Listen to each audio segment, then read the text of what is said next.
Texas just made history, and not the kind that mainstream media wants you talking about. Over 1.7 million people have quietly vanished from the American labor force.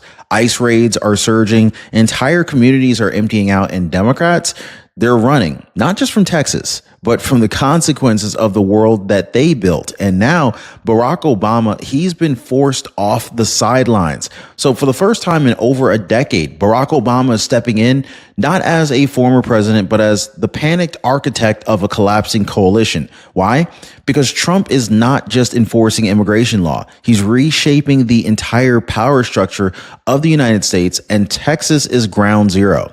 Now, this isn't political theater. This is a full-scale democratic and demographic and legislative earthquake, guys. Today, I'm going to show you why millions are evacuating red states and blue states and who's really behind this, okay? How President Trump's new deportation program turned into the most effective reversal of illegal immigration in U.S. history, why Democrat power map is imploding, and of course, you know, how redistricting in Texas just forced Obama's hand, and how one outrageous Holocaust comparison from a desperate Texas lawmaker just lit a national firestorm, guys, and the stakes to control Congress, the 2026 midterms, the identity of the nation itself. By the end of today's video, you're going to understand why Trump is not just enforcing policy. He's winning a war that started way before he took office. Okay, so I want to go ahead and dig into what the media will not say out loud. Where did the 1.7 million people go? And why is this just the beginning? If you appreciate the news updates, hit the like button and subscribe. Thank you so much, very much, guys. All right, so Texas, they're not just on fire, but make no mistake, okay? Something explosive is happening across the state. School boards, city halls, and county offices, they're seeing a political uprising, not from the protesters, but from the voters, from the families, from the millions of Americans who are literally just done being ignored. The spark? Well, President Trump's crackdown on illegal immigration. Okay. And it's not just that, it's coupled with a bold redistricting plan that could lock in 5 new Republican seats and collapse the Democrats' national power map. The explosion? Over 1.7 million foreign workers have vanished from the workforce in just 4 months, guys. Hey, real quick. Anybody watching the show from Texas right now, let me know where in Texas you're watching from. All right. ICE raids are expanding. Sanctuary cities are losing ground. And Texas Democrats, they fled the state. They didn't hold a press conference. They didn't make their case. Okay, guys? They booked flights to Illinois and then they hid because they knew what they were about to lose. And now Barack Obama, he's back, not as a calm elder statesman, but more like the last firewall for a Democratic Party that's watching the walls close in. So here's the question, okay? Is this a humanitarian crisis, or is this really a long overdue cleanup of a broken system, right? Well, think carefully, guys, because what I'm about to share with you guys next, it makes it impossible to ignore what's really happening. Now, between March and July, over 1.7 million foreign-born workers left the country. Think about that, guys. That's a lot of people. And that's not deportation. That's self-deportation, okay? And it didn't happen by accident. It happened because of President Trump's most underestimated program yet, a smartphone app that helps illegal immigrants leave voluntarily, a $1,000 stipend, and a free flight home. Now, I'm not saying it's first class, but it's a free flight. But more importantly, a message. The free ride is over. No more benefits, no more sanctuary. If you're here illegally, the clock is ticking. And so now critics are crying foul. They're calling it cruel, dehumanizing, un-American. But look at the facts, guys. Our unemployment rate, it hasn't budged. New jobs are being filled by American citizens, and public services in red states are finally breathing again. So ask yourself this, okay? Are these policies heartless, really? Or is this what compassion for American families finally looks like? So this is the part where some people squirm, because the next piece here that we need to talk about kind of exposes the real reason that Barack Obama stepped back in and why Texas is the first, or at least just the first domino to fall. Now, just because your Medicare plan worked this year doesn't mean it's going to work next year. Every fall, thousands of people find out too late that their doctor is all of a sudden out of network or their prescriptions are no longer covered. This is why I partnered with Chapter.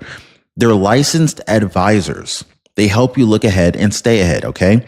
They're ensuring that your plan still meets your needs, even as things change behind the scenes. Now, Sharon Bertusik, she found out the hard way, unfortunately, when she got kicked off of Medicaid. But Chapter got her on a new plan with zero premiums and lowered her copay from $89 to $20. Would anybody like to have their copay lowered? Sign me up for that, please, right? Give our friends at Chapter a call and see what they can do for you. Now, I can't promise you that they're going to save you $1,000. I can't promise you that they're going to lower your copay, but I guarantee you will never find out if you don't call. So make the call right now. Don't waste another moment. Do it right now while it's top of mind. It only takes a couple seconds. Phone number is down below on your screen, 909-563-8279, or visit them on the web at askchapter.org/Ron before the next surprise hits. Do not wait until it's too late, guys. Now, if you think that this is just about Texas, you're not paying attention. What's happening right now is clearly a nationwide map war, and Trump is playing it like a general. Texas, Florida, South Carolina, anybody from those states?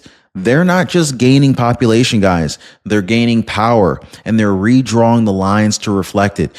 Meanwhile, California, Illinois, and New York, anybody watching from those states, they're hemorrhaging residents.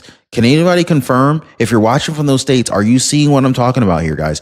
They are losing residents. People are leaving California. They're leaving Illinois and New York. They're done. Democrats are panicking. So what did they do when Texas announced plans to lock in 5 new Republican congressional seats? They ran. 54 Texas Democrats fled the state like it was on fire. Not to serve their voters, but to sabotage the vote. And guess where they ran? They ran to Illinois, the most gerrymandered state in America, according to nonpartisan Princeton researchers. So let me ask you, okay, how do Democrats scream voter suppression in Texas while they're hiding out in Pritzker's political playpen, where 3 out of 17 congressional seats are Republican, in a state where Trump won 44% of the vote? Right? Even Obama couldn't stay quiet. That tells you everything right there. His team, led by Eric Holder, is now back in action, warning the Republicans are undermining democracy. But that raises a bigger question. For 8 years, Obama's team worked quietly behind the scenes to dominate redistricting through lawsuits, media pressure, coordinated map drawing in blue states, and it worked for a while. But now Trump has flipped the script. While Democrats were obsessing over these headlines and hashtags, Trump launched a self-deportation strategy that shrank the illegal population and rebalanced the electorate before a single line on the map was redrawn. Then he moved fast. ICE enforcement ramped up, DOJ funding redirected, state-level Republicans emboldened by the numbers. They started securing their seats legally and constitutionally. Obama's legacy team is out of moves, and that's why he's back in the spotlight, not as a leader, but as a last line of defense for a party that sees its map fracturing, its coalition fleeing, and its future fading. So ask yourself, why would a former president jump into a state-level redistricting fight unless everything he built was unraveling? Now, we're not done yet, guys. What happens when the mass exodus spreads beyond illegal immigrants, when citizens themselves begin to leave blue strongholds behind? Well, everybody's focused on the 1.7 million foreign-born workers who left since March. But what's not being reported is who else is quietly packing their bags. It's not just illegal immigrants fleeing ICE crackdowns. It's left-wing activists, retired bureaucrats, and disillusioned blue state elites who suddenly don't like living under the policies that they've once supported. Why? I'll tell you why. Because for the first time in decades, the federal government isn't shielding them anymore. Under President Trump, the game has changed. Okay. Federal benefits are now being rerouted away from the sanctuary cities. Federal law enforcement is active, not passive. And the Trump administration has made it painfully clear if your state refuses to cooperate, it won't just be ignored, it's going to be targeted. Meanwhile, red states like Texas, Florida, South Carolina, they're stabilizing. The cities that were once overwhelmed by chaos, hospital wait times are dropping, classrooms are calming, law enforcement isn't handcuffed anymore. So what are we witnessing here, right? A country sorting itself out, or the early stages of something far more volatile? Because when citizens start evacuating from blue states and cheering ICE activity in red states, you're no longer talking about politics here, guys. You're talking about a civil realignment. And if you think that sounds extreme, wait until you see what Trump's DOJ is doing to sanctuary cities next. So the Trump administration isn't issuing warnings anymore. He's done. They're issuing cutoffs. DOJ, DHS, and ICE have made it clear. If you operate as a sanctuary city, expect consequences. And Texas, they're done playing nice. Texas has officially told the federal government, we will not house, fund, or tolerate illegal sanctuary jurisdictions within our borders. This includes city officials who shield criminal illegals. That includes rogue counties. That includes it even includes the fellow states trying to relocate migrants into Texas. Democrats call it cruelty. But if you talk to the people on the ground, they say it's the first time in years that they actually feel like they've been heard. So one nurse in Dallas, she said her ER used to be a holding tank for non-citizens who never paid a dime. Now she's seeing Texans get care first. One teacher in San Antonio, she said her class size just dropped from 36 down to 23. And for the first time all year, she knows every child's name. This isn't theory. This is what order looks like. But here's the tension. Is this truly the cost of restoring the rule of law? Or is the federal government wielding its power a little bit too aggressively, right? Are the lines being drawn right now? And what happens next? I'm going to tell you right now, this is going to determine if this shift becomes permanent or if it sparks something far worse. So this is a line in politics that most people will not cross. But a Texas Democrat didn't just cross it. He set it on fire. So in a desperate interview, while defending his decision to flee Texas and abandon his post, he looked into the camera, right into the camera. Okay. And he compared Trump's immigration policies to the freaking Holocaust. Is anybody offended by that? Okay. He said, this is how it starts. We'll be deported. We'll be defeated. Good people were silent during the Holocaust. Let that sink in, guys. He equated enforcing immigration law and redistricting with the systemic murder of 6 million Jews. The backlash, that came swiftly. Even moderates who sympathize with Democrat policies winced.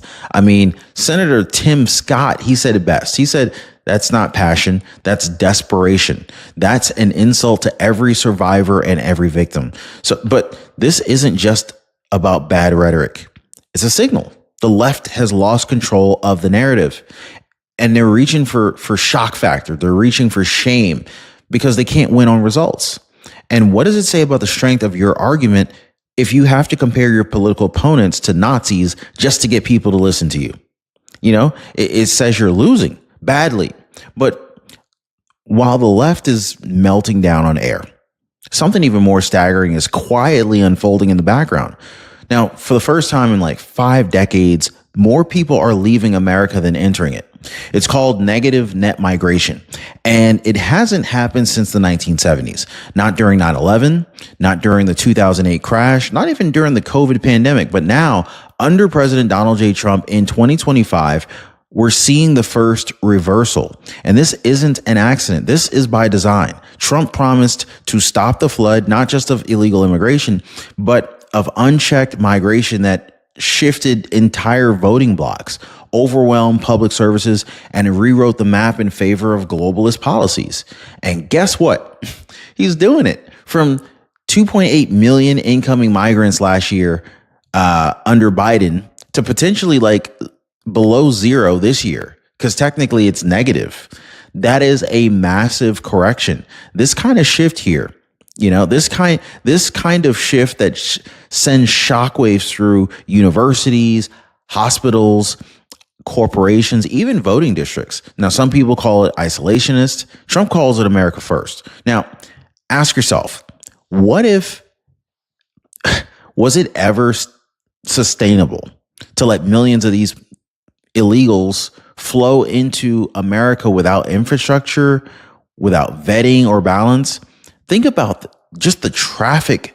Has anyone noticed how much traffic has gotten worse and worse and worse over the years? I'm just saying, I don't know if it's just me, or did it take someone with nothing to lose and everything to prove to finally say enough? So there was a time not too long ago when joining ICE was practically a career death sentence.